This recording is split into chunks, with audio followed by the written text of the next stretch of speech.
అందరికి నమస్కారం. నేను శిరీష. ఈరోజు మనతో పాటు ఉన్నారు ప్రముఖ ఆధ్యాత్మికవేత్త శ్రీమతి బట్టిప్రోల విజయలక్ష్మి గారు. అమ్మతో మాట్లాడదాం. అమ్మ నమస్కారం. నమస్కారం అమ్మా. అమ్మ, హనుమంతుడు సాక్షాత్ హనుమంతుడు ఎప్పుడు చూడు రామనామాన్ని జపిస్తూనే ఉంటాడు, రామ రామ రామ అని. సో ఆయన ఎందుకు అలా జపిస్తాడు? దాని వెనక ఉన్న కారణం ఏంటంట? రామనామాన్ని తారకం అంటాం, తారక మంత్రం అంటాం.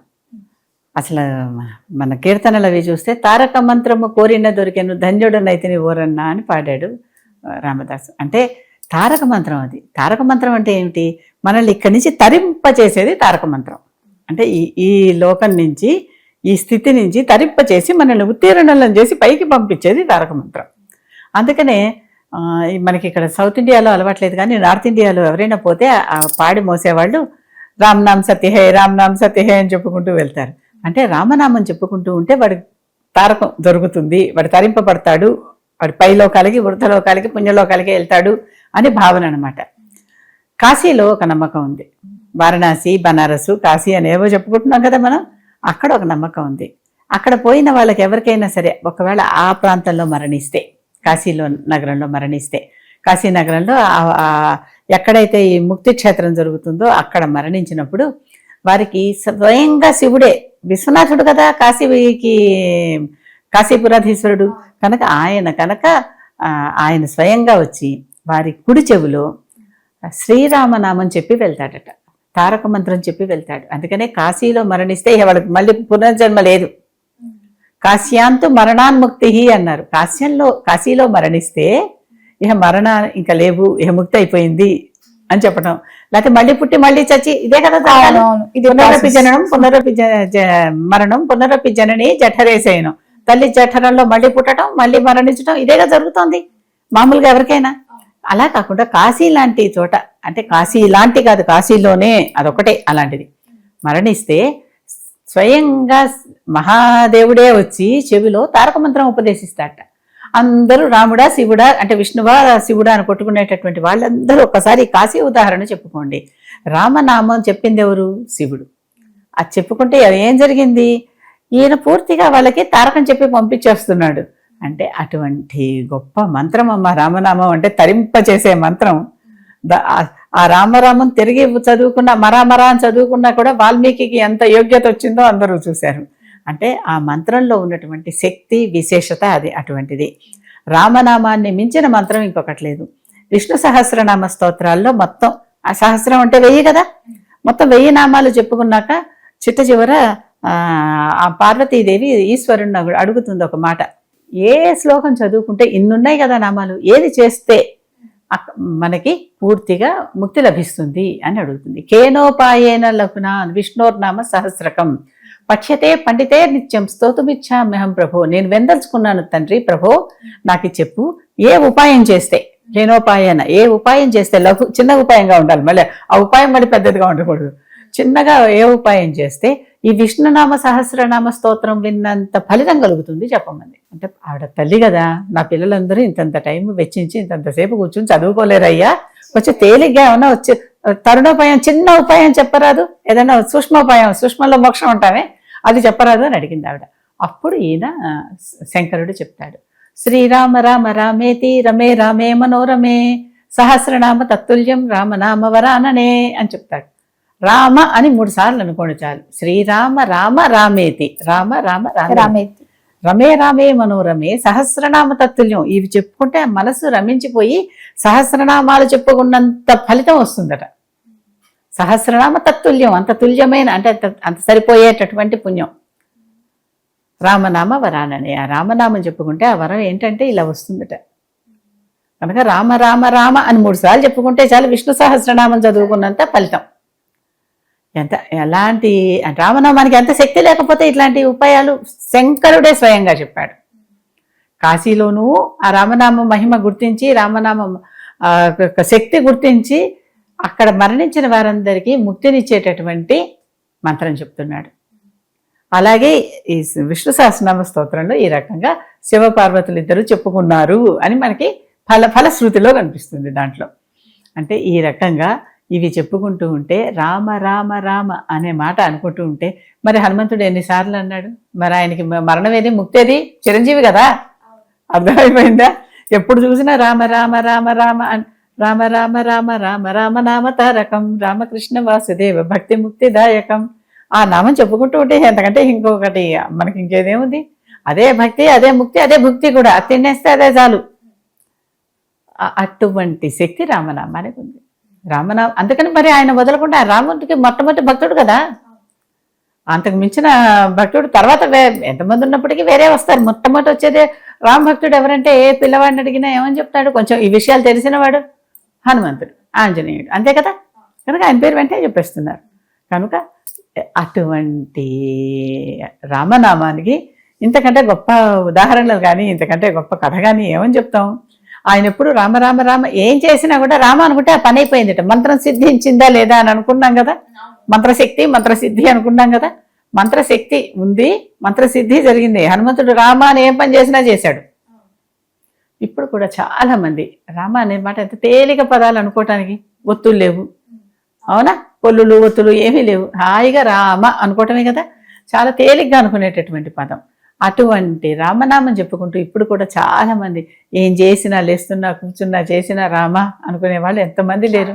చాలా మంది ఉన్నారు. అంటే ఆ నామ శక్తి అలాంటిది, ఆ నామ మహత్యం అలాంటిది. అంతేకాదు నిజంగానే అలా ఉపాసించి నిరంతరం చేస్తే సిద్ధి కూడా కలుగుతుంది. హనుమంతుడు అంతటి వాళ్ళు అవుతారు, అందరూ చిరంజీవులు అవుతారు, భక్తులందరూ కూడా. ఆ రామనామ శక్తి అది. అమ్మ, ముఖ్యంగా హనుమంతుని గురించి మాట్లాడుకుంటున్నాం కాబట్టి హనుమంతుని పూజించడం వల్ల మనకున్న శని దోషాలు పోతాయని విన్నాను నేను. అది ఎంతవరకు నిజమంటారమ్మా? హనుమంతుడికి శనివారం నాడు పూజలు చేయటం, శనివారం నాడు ఆకు పూజలు చేయటం, సింధూరం పూజించడం, ఇలాంటి పూజలన్నీ ఏ హనుమాన్ ఆలయానికి వెళ్ళినా ఆ శనివారం నాడు చాలా విశేషమైన పూజలు జరుగుతూ మనకు అనిపిస్తాయి. శని దేవుడు ఉన్నాడు కదా, నవగ్రహాల్లో శని ఉన్నాడు. ఆయన పట్టుకుంటే చాలా కష్టపడతాడు ఎవరినైనా అనేది పేరు. ఆయన నెమ్మదిగా నడుస్తాడు. నెమ్మదిగా నడుస్తాడంటే మందంగా నడుస్తాడు. అంటే మందంగా నడవటానికి కారణం ఒకటి ఉంది. అంత మందంగా నడుస్తాడు కనుక శని పట్టుకుంటే తొందరగా వదలదు అనేటటువంటి మాట అందరూ బాగా అంటూ ఉంటారు. దానికి కారణం అంతా మనకి రామాయణంలో కథలో కనిపిస్తుంది. కథ అంటే రామాయణంలోనే ఇవన్నీ సన్నివేశాలు, రకరకాల సన్నివేశాలు. ఇంద్రజిత్తు రావణుడి కొడుకు. మండోదరికి పుట్టేటప్పుడు ఈ పిల్లవాడు ఏమైనా సరే అతి గొప్ప శక్తివంతుడు కావాలి, చిరాయువు కావాలి, ఇవన్నీ కోరికలన్నీ పెట్టుకుని అప్పటికే ఈయన దేవతలందరినీ ఓడించి వచ్చేసాడు కదా.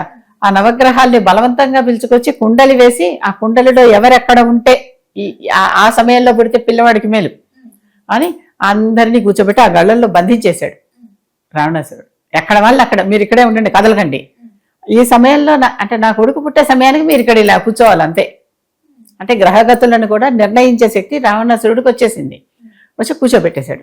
కూర్చోబెట్టేశాక శని ఆయుక్కారకుడు. శని పుణ్యాన్ని ఇస్తాడు, ఆయుష్ని ఇస్తాడు. కనుక అటువంటి వాడు శని. అందుకని శనిని ఎప్పుడు కూడా శని దేవుడు అనాలి కానీ శనిగాడు అనకూడదు. చాలా పాపం, చాలా తప్పు. ఎందుకంటే ఆయన మన పుణ్యాన్ని ఇస్తున్నాడు, ఆయుష్ని ఇస్తున్నాడు. అటువంటి శని దేవుడిని కూడా అందరినీ కూర్చోబెట్టారు. అప్పుడు ఈ నవగ్రహాలందరూ కలిసి వాళ్ళలో వాళ్ళు మాట్లాడుకుంటూ కడదలటానికి వీలు లేకుండా బంధించేశాడు. అయ్యా శని, నువ్వే ఏమన్నా చేయగలవాడివి, మా అందరిలో కొంచెం చేయగల శక్తి గలవాడివి నువ్వే, ఏమన్నా ఒకటి చేసి చెయ్యి ఏమన్నా అని అడిగారు. ఈయన్ని బంధించి ఒకచోట కూర్చోబెట్టారు కదా. నెమ్మదిగా ఏం చేశాడు, కాలు పక్కకి జరుపుతూ వచ్చాడు. జరుపుతూ వచ్చి పక్కగా సరిగ్గా మేఘనాథుడు పుట్టే టైం కాలు పక్కకు పెట్టేశాడు. పెట్టగానే కాలు పక్కకు పెడతావా అని రావణాసురుడు ఒక కర్ర పెట్టి ఠాప్మని కొట్టాడు, శిక్షించాడు. కాలు కాస్త విరిగింది, అందుకని ఆయన పాపం మందగమనుడు, నెమ్మదిగా నడుస్తాడు. అందుకే మెల్లగా నడుస్తాడు. శనైశ్చరహ, శని అంటే స్లో అని అర్థం.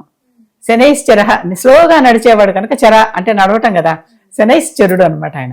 శనీశ్వరుడు అని కూడా అంటారు, దానికి వేరే కథ ఉంది. ఈ శని ఈ రకంగా వచ్చేయటం వల్ల పాపం కాలికి దెబ్బ తగిలినా మేఘనాథుడు మరి రాక్షసపుత్రుడు, వాడు ఎంత క్రూరుడో అన్నీ తెలిసింది అందరికీ. అలాంటి వాడికి ఆయుష్ తగింది, యుద్ధంలో చనిపోయాడు కదా, లేకపోతే ఇంకా నన్ను ఉండేవాడు. అలాంటి పని చేశాడు కనుక ఈయన అందరికీ పూజనీయుడు అయ్యాడు. పాపం దెబ్బతిని అందరిని వదిలేసిన నువ్వు తప్పు చేసావు కదా అని గదిలో పెట్టేసి తాళం పెట్టాడు రావణాసురుడు శనిని. వెళ్ళిపోని ఎలా, తప్పు చేశాడుగా, శిక్ష పడాలిగా, కాలు ఎలా ఇరగొట్టాడు. ఈ లోపల హనుమంతుడు వెతుక్కుంటూ సీతను ఎత్తుక్కుంటూ వచ్చి అంతఃపురంలో గదులన్నీ తిరుగుతున్నాడు కదా. మండోదరిని చూసి కాసేపు సీత అనుకున్నాడు. మళ్ళీ ఈవిడ ఇలా ఉంది, రావణాసురుడు పక్కన పడుకుంటే సీత పడుకుంటుందా, అబ్బాయి కాదు ఈవిడ కాదు అనుకున్నాడు. ఇలా ఒక్కొక్కళ్ళని అంతఃపురంలోకి వెళ్ళి, అంటే స్త్రీ కనుక అంతఃపురంలో దాచాడని అనుకున్నాడు హనుమంతుడు. ఒక కళ్ళే చూసుకుంటూ వచ్చాడు కదా, అలా గదులన్నీ తలుపులు తెరిచి చూస్తున్నాడు. ఒక తలుపు తెరవగానే శనీశ్వరుడు, అమ్మయ్య నాయన నన్ను వదిలిపెట్టావా అని చెప్పి బయటికి పరిగెత్తుకు వచ్చాడు. ఎవరు నువ్వు ఏంటంటే కథ చెప్పాడు, ఇది సంగతి అని చెప్పేసరికి, సరే వదిలేసా కదా పారిపో, కాకపోతే ఎవరైతే నన్ను పూజిస్తారో వాళ్ళకి నువ్వు పీడించకు, వాళ్ళకి మేలు కలుగ చేయి, వాళ్ళకి శని బాధ నివారణ చేయి. శని కూడా వరం ఇచ్చేశాడు వెంటనే, ఎవరైతే నిన్ను పూజిస్తారో వారి జోలికి నేను వెళ్ళను, నువ్వు నాకు ఇంత మేలు చేసావు కదా కనుక నీ మేలుకి ప్రతి మేలు అంటే ఒక గిఫ్ట్కి రిటర్న్ గిఫ్ట్ లాగా అనమాట. నీకు దానికి ప్రతిగా నీ భక్తులు ఎవరిని నేను బాధించను, వేధించను, శనివారం నాడు వచ్చి నీ పూజ చేసుకునే వాళ్ళకి నేను కరుణిస్తాను అన్నాడు. అయిపోయేలా. మరి శనివారం ఎందుకు ప్రత్యేకం అంటే హనుమంతుడి పూజలకి శనిదేవుడి బాధ ఉండదు అంటానికి కారణం ఇదే. కనుక ఆ విధంగా శని బాధల నుంచి విముక్తి పొందాలంటే శనివారం నాడు హనుమంతుడికి పూజ చేస్తే మంచిది. హనుమంతుడికి పూజ చేస్తే హనుమంతుడు సంతోషిస్తే శని సంతోషించి మనల్ని వదిలేస్తాడు, అదే ఒక కారణం. అలాగే మంగళవారం నాడు కూడా శనికి చాలా ప్రత్యేకమైన, అదే హనుమంతుడికి ప్రత్యేకమైన రోజుని మనం పూజ చేస్తూ ఉంటాం. మంగళవారం నాడు ఎందుకు హనుమంతుడికి ప్రత్యేకం అంటే చైత్ర మాసంలో ఆయన మంగళవారం నాడు పుట్టాడు. ఆయన జన్మతిథి మంగళవారం నాడు, ఆ వారం మంగళవారం పడింది కనుక మంగళవారం నాడు పుట్టాడు కనుక మన మన మన వారం అన్నమాట. ఆ వారం పుడితే హనుమంతుడు వాళ్ళకి మేలు చేస్తాడు. అలాగా మనం కావాలని పుట్టాం కదా ఆ రోజు, కనుక ఆ రోజున మనం పూజ చేస్తే హనుమంతుడు చాలా నా పుట్టినరోజు నాడు వీళ్ళందరూ వచ్చారని తృప్తి పడతాడు అనమాట. అలా హనుమత్ జయంతి అని వేరే రోజులు ఉన్నాయి, ఆ 2 హనుమత్ జయంతులు కూడా వస్తాయి, ఒకటి ఏప్రిల్లో ఒకటి మేలో 2 వస్తాయి. చైత్ర మాసంలో 1, వైశాఖ మాసంలో 1, 2 వస్తాయి. అంటే ఒకటేమో ఈయన పుట్టినరోజు, ఒకటేమో ఈయన సీతని చూసి వచ్చి సంతోషకరంగా ఆ రోజు జయోత్సవం కదా మరి. అవును. కనుక ఒకటి హనుమత్ ఉత్సవాలు అని చెప్పుకుంటారు, ఒకటేమో హనుమత్ జయంతి అని చెప్పుకుంటారు. ఆ 2 రోజులు చాలా ప్రముఖమైనవి హనుమంతుడు పూజ చేసే వాళ్ళకి. మంగళవారం ఎందుకంటే అది ఆయన ఆనాడు పుట్టాడు కనుక, మంగళవారం నాడు పుట్టాడు కనుక ఆ రోజు ఆయనకు పూజ చేస్తే, ఆయనకి చక్కగా అలంకారం చేస్తే, ఆయనకి అభిషేకాలు చేస్తే ఆయన సంతోషిస్తాడు. కనుక తద్వారా హనుమంతుడు కృపని మనం పొందొచ్చు. హనుమంతుడు కృప పొందితే దాని బై ప్రోడక్ట్ గా శని కూడా మన ఏం చేయడు. అవును, అది సంగతి. అమ్మ మొత్తం మీద నామనామం రిపీట్ అమ్మ మొత్తం మీద రామజపం చేయడం వల్ల ఎలాంటి లాభాలు వస్తాయి, అలాగే హనుమంతుని పూజించడం వల్ల ఎలాంటి లాభాలు కలుగుతాయో తెలియజేసినందుకు ధన్యవాదాలు.